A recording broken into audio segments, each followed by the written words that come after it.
You know what I'm seeing a lot of that I would like to address is the comparisons to Tua last year. And I think that's interesting. I see a lot of you, San Jose Jazz fan, who we saw out at the summit recently. Early. Great to see out there. Early and often. He doesn't like what I'm saying right now because of Tua last year. And I find literally nothing similar about that and this. And here's why. For two main reasons. First of all, the reason that Tua should not have been allowed back out there, and I'm talking about the within-game return, not the return the following week where he got concussed on a Thursday night against the Cincinnati Bengals. What was odd about the Tua situation is that he wobbled on the field, which is, by rule, supposed to be an automatic removal from the rest of the game, and they didn't. So there was a massive oversight there by the NFL. And then he comes back in and somehow played 4 days later and suffered an even worse concussion. So I fully understand how awful that looked. But what I'm seeing here with Brock Purdy is that protocol's being followed. What I saw there was that protocol was not followed. I'm also under the impression that after the Tua experience, the NFL changed a lot of their, not the rules so much, but their oversight, the way they went about governing this whole thing because of that experience, and that is now being followed by the 49ers, at least to my understanding. So to compare this to Tua, whose knees were buckling as he was trying to walk off of a field against the Bills, returned to the game, won the game, and then 4 days later got thrown out against the Bengals and had his head whack against the carpet and ended up in an ambulance. I don't see this in that. And that does not mean that Brock is not putting himself in harm's way this weekend, as are the rest of the people who will have 49ers and Bengals jerseys on. They're all going to be in harm's way in an NFL game. So I hear you. I understand how awful that Tua situation was. If Brock plays in this game on Sunday, my opinion, this is not that. No, and I think that you can look at it in terms of no two concussions are created equally. And I just was looking at the video from that play when he gets pushed down. It's roughing the passer and his head goes ka-slam, bounce, and he gets up, stagger, and he does play. 4 days later at Cincinnati, they lose the game, and it was terrible, and they changed the rule somewhat as a result of that. No two concussions are created equally, and that's why they have an independent concussion expert who looks at each person in each case, and they try to give baseline testing in terms of can the player cognitively clear every step, and every time that you go through a step, you have to have 24 hours of observation and recovery. So whatever he did today, and I'm being told from you and other people on Twitter that he went through a full practice, which means he would be at step 5. Yep. And that means tomorrow, if he is symptom-free at this time tomorrow, 1 o'clock on Saturday, he will be cleared. And he'll be cleared to play, and he'll be ready to go on Sunday. There's a fair question to ask. I don't know who can answer it. How come no one else has been able to do this all year long in the NFL? Nobody else. Especially on a short week. Yes, correct. So I understand where you're all coming from there. I don't know. I don't know the answer to that. He was concussed, went into the protocol. You and I reached out directly to doctors who have been in the NFL prior to their lives now, and they said it's very, very unlikely that he plays. But here we are. It's more likely than ever that he's going to play. Yeah. So I don't know why he's been able to do something that no one else has been able to do. But I guess my next question for people who are against this idea is, do you think something fishy is going on? I'm not saying it is or it isn't. Like, what do you mean by fishy? Like fishy on... As in, like, the 49ers are finding a way to skate the rules. Like, again, we call them independent neurologists, yet they're getting a check from somebody to do this job. The 49ers are very, very incentivized to have their starting quarterback available after 2 straight losses especially. And so is that the accusation? If you are concerned about Brock Purdy playing and clearing the protocol faster than any player in the NFL this year, are you calling BS or is it something else? Well, the concussion testing is not like a multiple choice test. It's more like an essay. So if you and I write an essay on the same topic, Brock Purdy and his rise to greatness, 600 words or less. I don't think I could fit it into 600 words. Well, you write your essay, I write mine, Grandy and Lucas, we all write ours, and we don't attach our names. And then we pass it over to Matt Nahigian so he can give them all a proper look. And he reads all four, and he grades them 1 to 4. Who gets the 1? Who gets the 4? Who has the best? Who has the worst? It's subjective. It's not a what's the capital of Colombia test, which the answer is Bogota. And I know you knew that. But that is a right or wrong test. Uh-huh. The concussion protocol assessment is much more like an essay than it is like a Scantron. So you go through, and the independent concussion expert will put you through certain tests, but you can, in that moment, maybe shine more than you actually are shining the rest of the day. You could, absolutely. Look, no system is perfect. I also see, though, like a lot of our listeners right now, they're accusing Kyle Shanahan of pushing this, and my perception is Kyle doesn't have any say here. Tell me if I'm wrong. Kyle Shanahan has no say here. He has no say. The neurologists are watching what Brock's doing, and they're either saying yay or nay. And if they say yay, we go to the next step. It's hopscotch. You hit one mark, you go to the next. Kyle Shanahan doesn't have any say here. Yes, Kyle could step in and be like, I don't care what you say, neurologists. We're not playing him. You could do that, but I just, and again, please correct me if I'm wrong. If Kyle Shanahan can, quote, push this, then I'm wrong. But I don't think he's got any ability to do that whatsoever. I mean, in terms of pushing it, no. Like speed Brock through the process. That's what I'm watching a lot of people say. That's not possible. No. He's not even the one who's making the calls as to whether or not Brock in fact, passes a test. He was at the forefront, I believe, of reporting this concussion. So the concussion was not so severe that Brock Purdy had to be taken off the field. He didn't leave under his own power. He wasn't down injured. He didn't go in the blue tent. None of us, you, me, Steiny, Guru, or anybody in the audience, nobody thought, oh my God, he's got a concussion. Right. We thought, man, those are a couple of bad throws and they lost. And you know what? That's a bummer. That's 2 in a row. We're on to Cincinnati. Even though the game's here, you get the bit.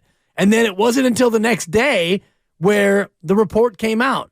So in terms of this concussion, Kyle Shanahan and team actually did more for Brock than they really had to. They could have, if Brock comes to him on the plane and says, hey, Kyle, I got a little bit of headache and stuff. And here's some Excedrin. Go sit down. Exactly. Rub some salt on that wound and let's go. We need you on Sunday.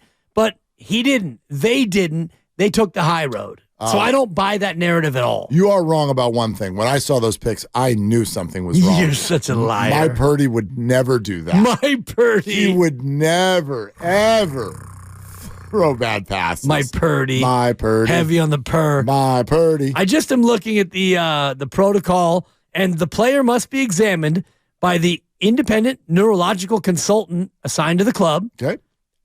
If the consultant agrees with the club physician that the player's concussion has been resolved, then the player can participate in practice and contact without restriction. So nowhere in there does it say if the head coach really wants him to play, then he's allowed to? Independent brain doctor consults with the club physician. Okay. So the club physician can say, he or she could, influence the independent I guess. We're going to slip him. Boy, doesn't he look good. Man, I've never seen Brock amazing, look right? Good. Look at him. Amazing. Am I right? He hasn't thrown a pick since Monday. I mean, I'm making light of it only to say that this whole process is very, very subjective to human beings. But also detailed. It's not, yeah, look, you look good, buddy. Okay. I mean, it's all day, every day since Monday. Correct. Yeah. But the things you test on, unless you are really wildly out of the scope of normalcy, you're talking about balance and memory, concentration, attention, how quickly you can think and solve problems.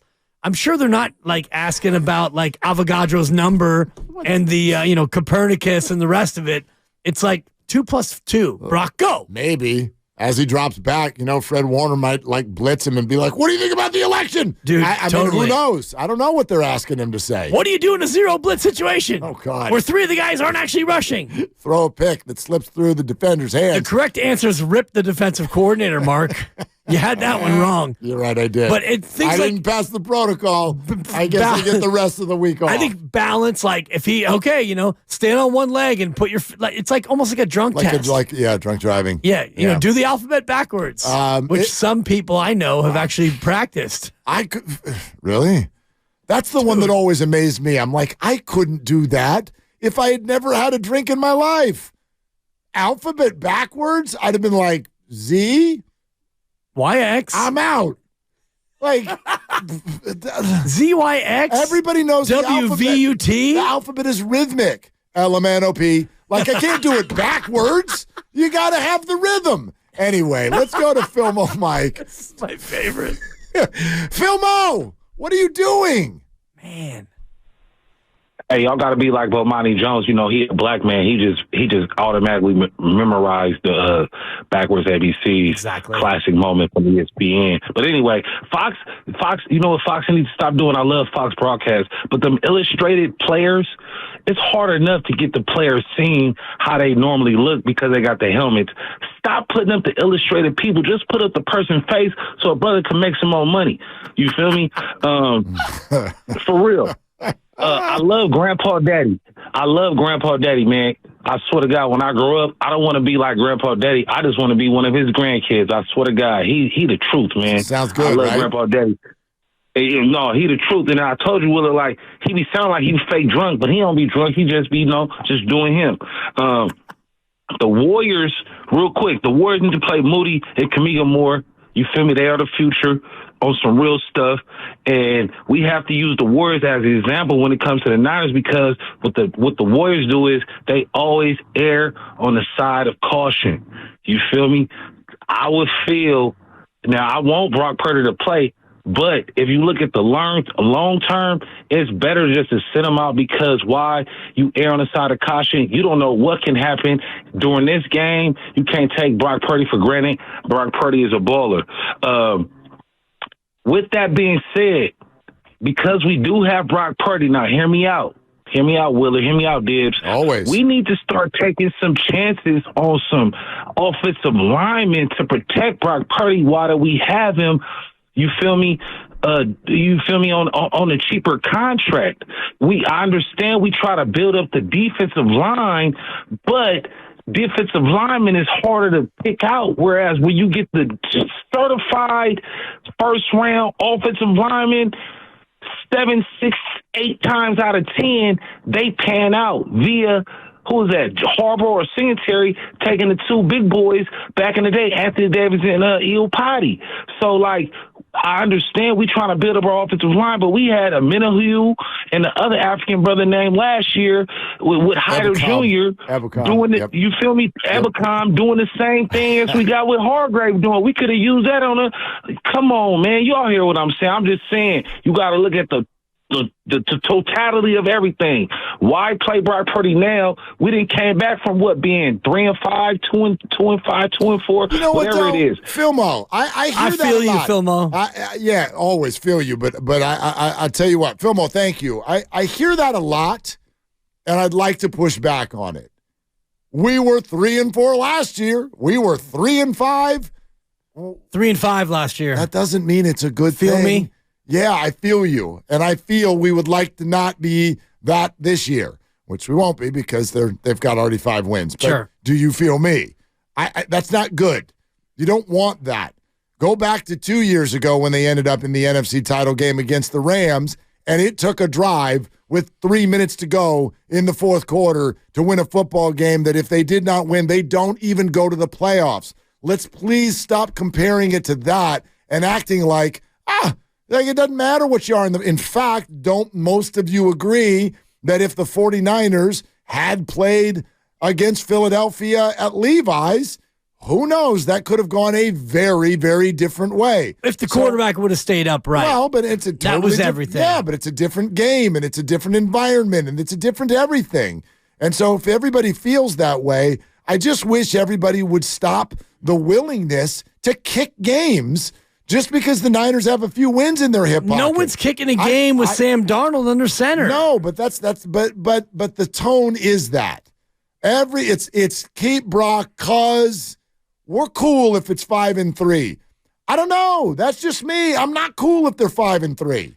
I'm not cool that they're 5-2. Well, what if they're better than this? What if you play Brock Purdy and he gets hit in the head again and you lose and you're 5-3 and you don't have Brock Purdy for 4 to 6? Always a possibility. It's more of a possibility now, 5 days removed from a concussion, than it is if you don't play him until a week from Sunday, 19 days removed. While I hear you and acknowledge that you're probably right, that is for me an uncomfortable conversation because I'm not a doctor. You think that the protocol is a joke. I don't know. I'm not educated enough on the subject to have an opinion as to whether or not the protocol is a joke. But if brain doctors are saying he's fine, that's just me. I got no choice but to say he's fine. So let's go to Fabian in Maryland. Hey, Fabian, what's up? Hey, what's going on? Real quick, shout out to Phil Mike, but I know we have been good the last 2 seasons with a losing record and making it far, but I think it's about getting that number 1 seed. But to why I called.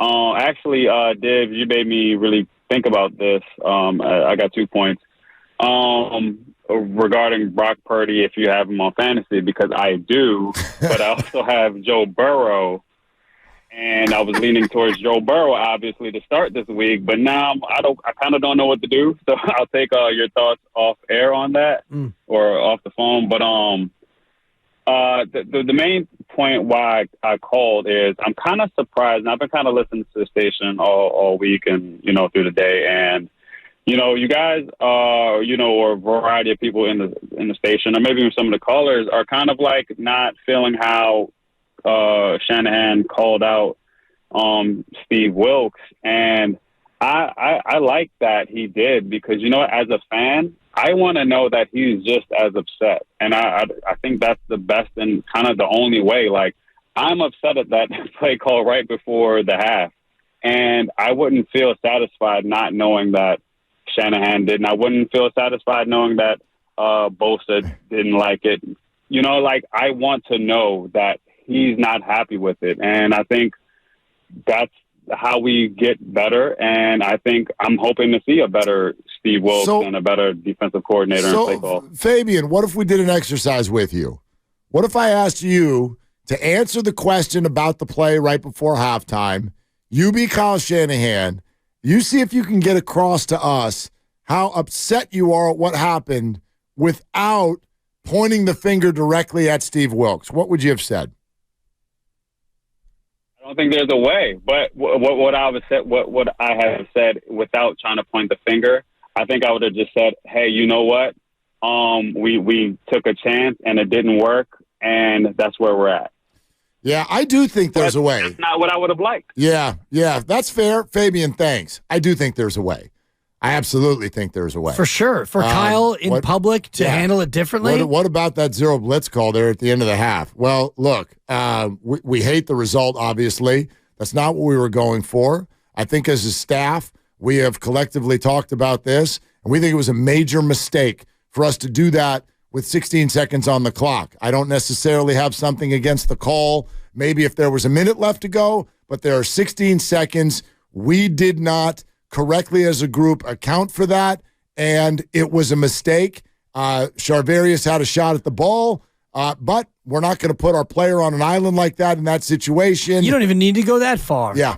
I think you've gone too far already. Okay. Because what you're but saying there's a way, and Kyle's hired to do that. That's what a head coach does. And instead of burying the defensive coordinator, if you want to bury him, you bury him behind closed doors. And all you have to do is come out and say, it was the call we went with, and it didn't work out and stuff. And obviously we were trying to make a play, and you don't want to give up a 60-yard touchdown at the end of the half, because when the other team scores points, that's usually not good for what we're trying to do, which is win the game. And, we're going to look at the film, and we're going to go ahead and see what we could have done differently there as a staff. But that doesn't express, like he's saying, I wanted to know that Kyle was ticked.